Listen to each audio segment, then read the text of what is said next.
What's happening, everybody? Hey, sorry about that. I had a couple of technical difficulties just about to go streaming. So long story short, I'm doing all kinds of uploading, and we have a couple of different networks, and one of which was like crashing the stream because I was uploading a bunch of stuff to the cloud and all kind. Long story short, things were all wonky for a few seconds. I'm like, what's going on? Oh my goodness. Hopefully everything will sort of work itself out. I think we're good to go now. So just looking over my shoulder to make sure we're good to go. All right, so welcome to the exam breakdown. Today is Monday, the 24th of February, 2025. Hope you're all doing well. Sorry about last week, though. Not sure if any of y'all have kids, but it was like school vacation week, and we were hanging out. And actually, I was supposed to go live, but I had my kids with me, and then Kate, my business partner, texts me like after. She's like, "Did you go live?" I'm like, "Nope. Oops. Sorry. Forgot about it." So, that's where we are. We had a good week, but kind of missed that. And I decided to take Wednesday off just because we were going places, and we wanted to spend some time with my son and my daughter. So we did that, and then we kind of, here we are. Anyway, long story short, there you go. Hope you're doing well. The point of the exam breakdown series is to get you through this real estate examination, to cut out the drag of the nonsense that you don't need to study for these examinations. I've been doing this for such a long time. I'm fairly confident that the content that we're going to be pitching is the stuff that you need to focus on, and the stuff that you don't need to focus on, I'll make sure I tell you, hey, forget about that. Don't worry about that. That's non-essential stuff. Many of your real estate books all over the United States are like 600-700 pages. You don't need all that information. You just need the right stuff to get through this examination, and that's our job here at the Exam Breakdown, and our YouTube channel, generally speaking, is to get through all of that stuff. Now, the subscribers are growing. The folks are passing examinations. The comments are amazing. So thank you. If you're new to our show, welcome. If you haven't subscribed yet, consider doing that. We are the authority when it comes down to getting you through that real estate examination. The stuff that we're putting out is the stuff that is working. Read through the comments, check it out. All that stuff is unsolicited. We just know what we're doing. We've been doing this for a while, and we love to do it. So I think when you take all of those things together and you add them up, it equals this is the place to be to get through and continue on. Now, the other side of this goal is to make sure that my folks, the folks that I meet through these channels and stuff like that, are all succeeding. I want you to make deals closed. I want you to earn a living. I want you to see how things are going for you. Go after this stuff. And so the other side of this channel is making sure that you are motivated properly and your mindset is correct to be able to be successful. Not only on this examination, which is, in my opinion, one of the steps, the next step is to be able to close deals and to have a living doing this, making a very good living. And that's the point of this, or to get in investing and do all these other things. All right. So that's what we're here for. If you have any questions, leave them in the comments. If you have specific items that you'd like us to cover, then please do so. Today's exploration, however, is going to be in real estate finance as appropriate to the real estate brokers and salespersons. Remember, this stuff is good in every state, everywhere, anytime, everywhere to be able to get you through this exam. So don't worry about what state you're in. All of this stuff works. It all plays. And amazingly enough, I may not know what's specifically in your state, but I can make good suppositions. My targeting system has gotten really good over the years, and the folks that I work with are top notch. We really work at figuring out what we need to understand to be able to get that to you no matter where you are. So let's do this. Let's get into some real estate finance. I'm just going to look over my shoulder, make sure we're looking good. It looks like we're looking good. If you have any questions, feel free to put them in the chat. I might miss them, or I might miss the comments, but I will get back to you. We get back to everybody, and we answer questions. We put together new material for people, etc. So whatever we can do, we're going to do for you.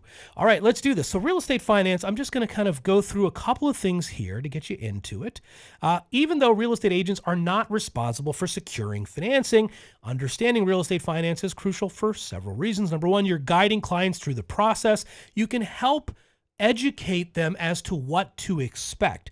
If you're in the pole position of brokerage, then you're kind of helping to steer the deal, move it into the directions that you want it to go into.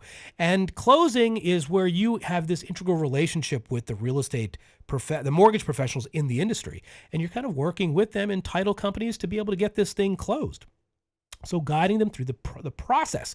First-time homebuyers many times rely on their agents to explain basic financing concepts and what to expect during the mortgage process. We can help clients by setting up realistic expectations. This is probably like something that you should get tattooed on your forearm when you're in the business.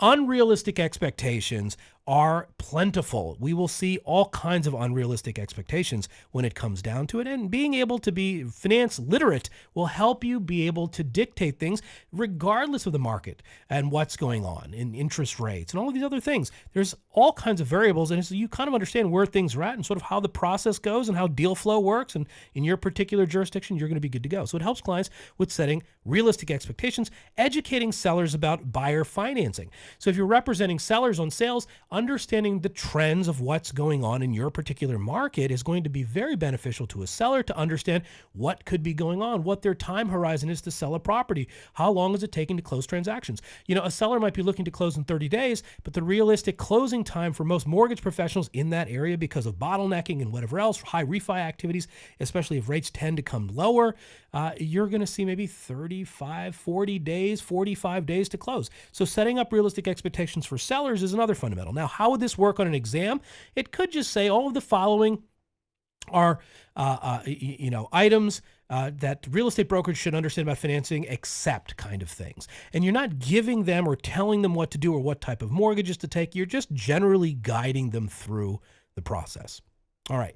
The first stop here in sort of the mortgage flow is, what is PITI? And this is going to be on real estate examinations. You definitely want to know stuff like this. PITI stands for Principal, Interest, Taxes, and Insurance. And this little initialism acronym is something that you will see on examinations. This is a straight up, what is PITI or what does it stand for kind of a question. We're going to hit a question like that just so you understand what they might do. Now, principal is simply the loan amount that you borrowed, and as it reduces over time, the loan balance. Interest is the cost of borrowing money. And then you want to know the definition of what interest is. That could be something that you see on an examination. Taxes, we are talking about property taxes. And in many jurisdictions on exams, they'll refer to general real estate tax as ad valorem taxes. Ad valorem means according to value. So taxation, ad valorem taxes, real estate taxes, you want to know are these. If the non-payment of real estate taxes would create an involuntary lien that's statutory and specific to the property. So real estate taxes. Insurance, we are talking about hazard insurance primarily, and also potentially mortgage insurance. It could be mortgage insurance premium if it's an FHA product. So we're talking principal, interest, taxes, and insurance. And then sometimes if it's a condo, you might also include HOA, homeowners association dues. Insurance, generally speaking, is referring to hazard insurance, not flood insurance. It could be additionally flood insurance if it's in a flood zone. As the current, the day that we're streaming this, insurance premiums are up significantly in a lot of different sectors, as many of you may know. And so, these are things that we just want to understand that go to the bottom line. But together, these four items make up a mortgage payment. Now, these last two items are pre-collected by the lender and paid to the respective taxing jurisdiction and insurance company, and they usually call this escrow. Sometimes they use the phrase impounds, depending on where you're taking this examination. They might call it escrow or they might call it impounds. Lenders use PITI to determine affordability and qualifications. So all of your things like debt to income ratios, let me get out of your way there, debt to income ratios and things like that, loan qualifications, you might have conforming or conventional loan qualifications or FHA loan qualifications, top ends and bottom ends, all of this stuff goes in, and we want to know what the mortgage payment is to help us figure those pieces out. When we're figuring out mortgage payment, we're also looking at something that we call the LTV, loan-to-value. Loan-to-value ratio is the percentage of a property's value financed by the loan, and it is expressed in a percentage. So the formula is loan amount divided by property value times 100. So the LTV is always expressed in a percentage, and it matters because higher loan-to-values create greater risk. So by higher loan to value, that means somebody puts down less money. So let's say if somebody puts down a 10% down payment, then they would be financing 90% LTV, loan to value. Well, if you put down 10% and you're borrowing 90% loan to value, just look at it straight from like the mathematical standpoint. If we're talking $100,000 home, that's the value of the house, and I put down 10%, which is $10,000, I'm borrowing $90,000 from a lender. Well, if I come to you and say, hey man, can you loan me $90,000? I'm going to put up $10,000 of my own money. Is that risky for the lender or safe? What's risky? What about a FHA where you can put down as little as 3.5%? Or a VA where it's 0% down. So basically, I'm going to the FHA, the lender, and I'm saying, hey, lender, I'm going to put down 3.5% of my own money, so $3,500 if it's a $100,000 house, and will you put up $96,500 of your money? And that's risky to a lender. So the higher the loan to value, the higher the risk. If it's greater risk, then a lender may require some kind of mortgage insurance. Now, if it's in the conventional loan markets,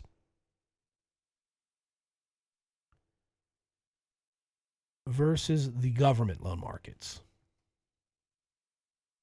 So we have two different main markets. We have the conventional loan markets, and by conventional lending, that means that the lender assumes some level of risk.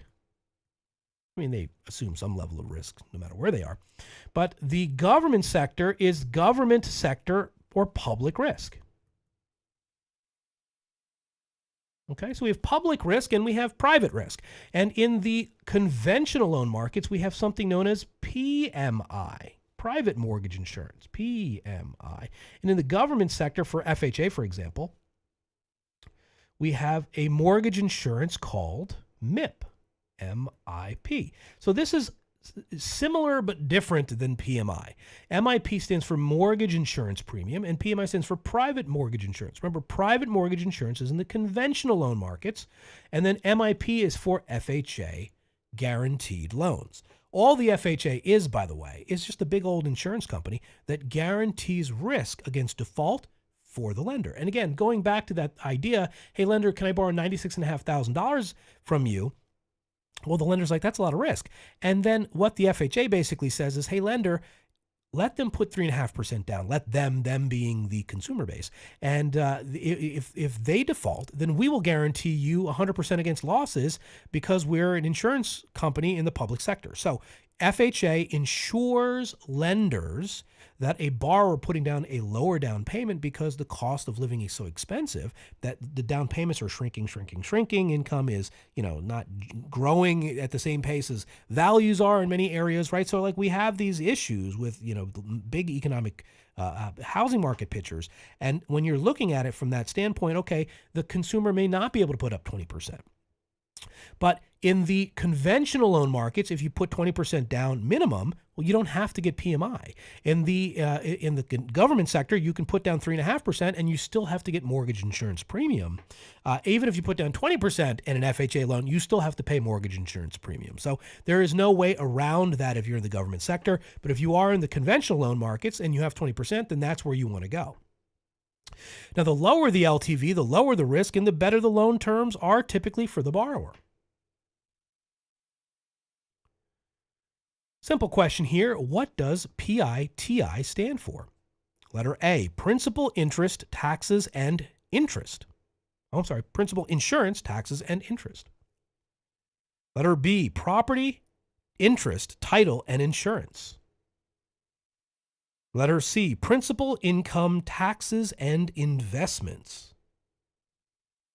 Letter D, principal, interest, taxes, and insurance. And the answer? Letter D, principal, interest, taxes, and insurance. Now, just to point something out here, this was just a typo. This is letter A is principal, insurance, taxes, and interest. Well, if you were looking at it in terms of the correct format, principal, interest, taxes, and insurance is the correct format. So I don't, I might split hairs about this question a little bit. Both are kind of saying the same thing, but in the order that they typically want you to see it in, and that's why D is the correct answer, just so you see that.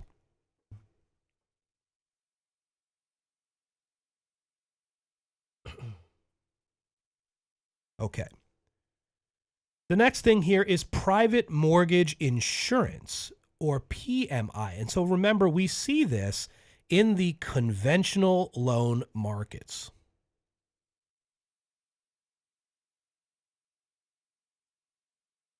All right, so in the conventional loan markets, we see that as a thing. My apologies.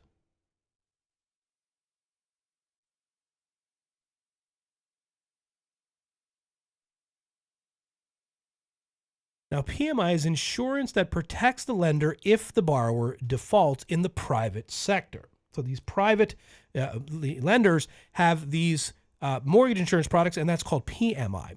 They typically require, if the down payment is less, this is it on the exam, less than 20%. Now, once the loan to value drops below 80, as a matter of fact, once it gets to 78%, then PMI per law will automatically cancel. It will be removed from the lender's, from the requirement of the lender, and the borrower no longer is on the line for it. So if you're going to put down 20%, or if you're at 22% equity, which is the same as saying 78% loan to value, well, then PMI will auto cancel. So you want to know when it auto cancels. It's 78% loan to value. Don't forget, we can also call this 22% equity. So 78% loan to value is the same as saying 22% equity. Same difference. But PMI drops below 80. So if you put down 20%, then there is no PMI. So if you put down 20, then there's no PMI, or more than 20, okay? Now, I was talking about this earlier, conventional loans versus FHA. Well, conventional loans are not backed by the government. Typically require higher credit scores and larger down payments. FHA is the government sector, and in the government sector, we have, the FHA, which is an insurance program, big insurance company, basically, public sector, and it's insured by the Federal Housing Administration. So you want to know what FHA stands for, Federal Housing Administration. It's basically, look at it like it's a big insurance company. I'm making it very simplistic, obviously. But I just want, you're looking for general concepts here. I want you to just get through the exam. Allows lower credit scores and smaller down payments, as low as 3.5%. So we can put down 3.5%. However, my question to you is there going to be some sort of mortgage insurance? The answer is yes. Remember, they call that MIP.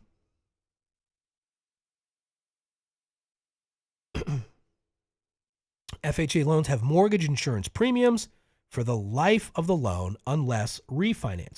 So even if you put down 20% and you take an FHA loan, you still have to pay MIP, which stands for Mortgage Insurance Premium. All right, so you definitely want to know that. In the conventional loan markets, it's PMI, and only if you put down less than 20%. Question number 2, what is the minimum down payment for an FHA loan? $0, letter A. Letter B, 3.5%. Letter C, 5%. Letter D, 20%. And the answer? Letter B. 3.5% down is the minimum down payment for the FHA, and you want to know that for your examinations. I guarantee you're going to see something like that. Question number 3. When is PMI required? Excuse me, I'm just going to take a sip. My tea. So when is PMI required? Letter A, when the LTV is 80% or less. Letter B, when the borrower has bad credit. Letter C, when the down payment is less than 20%. Letter D, when using an FHA loan.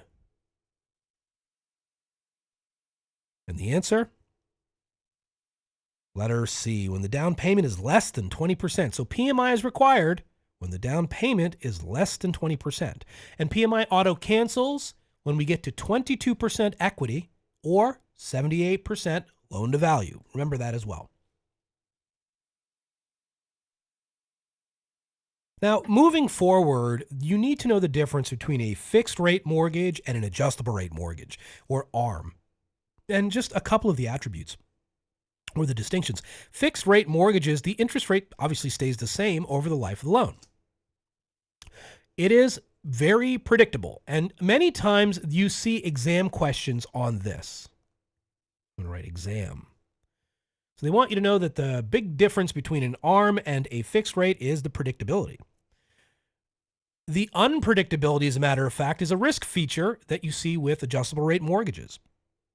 Now, adjustable rate mortgages, the interest rate is changing periodically, and they can increase or decrease based on the market indexes. There is a risk alert. ARMs may start low but increase significantly over time.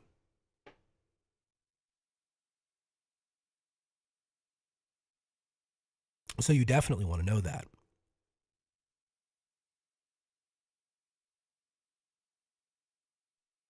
And then we're going to get into some key finance regulations. Again, I'm giving you like this overview very quickly of how all of this stuff kind of ties.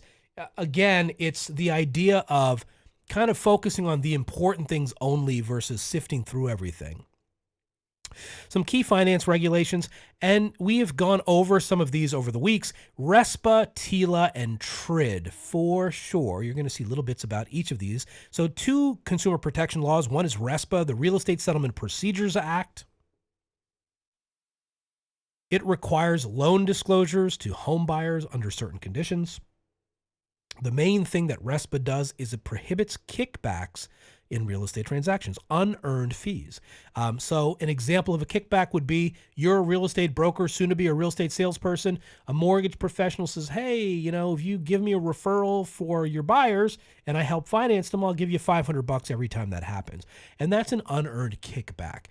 It's not benefiting the consumer. Why is it unearned kickback? Because it's not benefiting the consumer to work with that specific lender. The only motive is profit motive. And so, they might be being overcharged by that lender slightly in order to pay for that kickback. So typically kickbacks inflate costs and charges. Think of it like this. If a lender has an application fee of $500, but that loan originator needs to pay you $500, well, they still need to pay their folks $500, and then now they need to make a little extra money. So what if they just upcharge you $1,000 for application versus $500? This way they can just grab that junk fee and give you the $500. So it's a problem that happens over time and it affects the consumer. So RESPA prohibits kickbacks in transactions. TILA stands for the Truth in Lending Act, is implemented by something called Regulation Z. So many times Regulation Z and Truth in Lending are sort of used interchangeably with each other on examinations. And the Reg Z law ensures lenders disclose the APR, the annual percentage rate, loan terms, and fees. It's called Truth in Lending. You have to be truthful in what you're advertising, and it prevents any misleading advertisements. So again, Truth in Lending is this consumer protection law that does that, and then RESPA does the other side of it, prohibits kickbacks and requires certain disclosures. The two of these laws got together and they decided that they wanted to create some standardized documents, 2 of which are on your exam. One is called the loan estimate, and one is called the closing disclosure. The loan estimate is basically due 3 days from the time that you apply for a mortgage loan. And then the closing disclosure, which is the final numbers, is to be given to the consumer 3 days prior to close. So 3 days prior to closing, the CD, the closing disclosure, is given to the consumer, and then 3 days from the time of loan application, the loan estimate is given to the consumer. Now, you don't need to know too much more than that for your real estate examinations. For you mortgage folks out there, you're going to need to know a lot more about these documents, their disclosures, change circumstances, etc. Question number 4. What does TRID insure? Letter A, that lenders provide borrowers with a loan estimate and closing disclosure. Letter B, that buyers can get a loan even with a low credit score. Letter C, that borrowers can waive their right to review loan terms before closing. Letter D, that mortgage brokers can negotiate final loan terms on behalf of the borrower.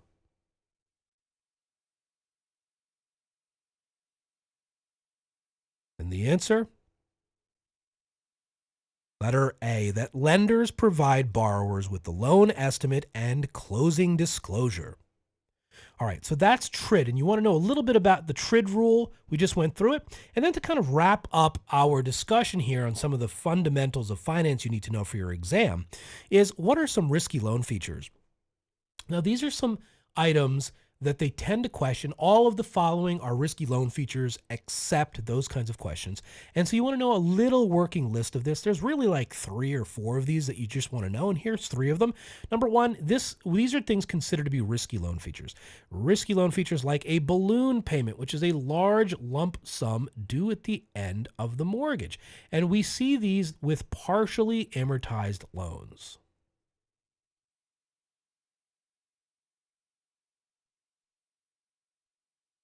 So partially amortized loans have balloon payments, and you want to know what a balloon payment is, and that is a risky feature.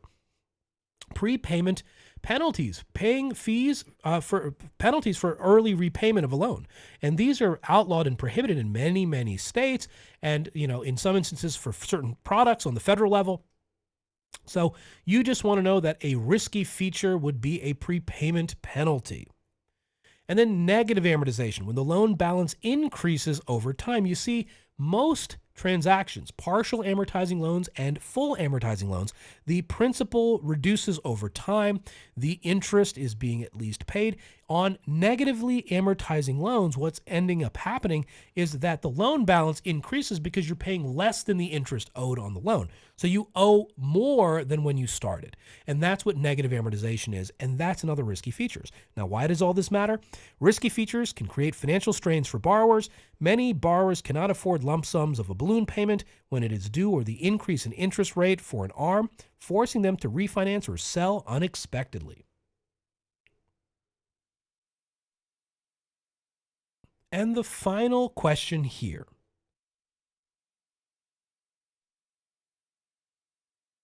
Question number 5. Which of the following types of loans is least likely to have risky features? Letter A, adjustable rate mortgages. Letter B, balloon loan. Letter C, reverse mortgage. Letter D, conventional 30-year fixed rate mortgage. Which of the following types of loans is least likely to have risky features?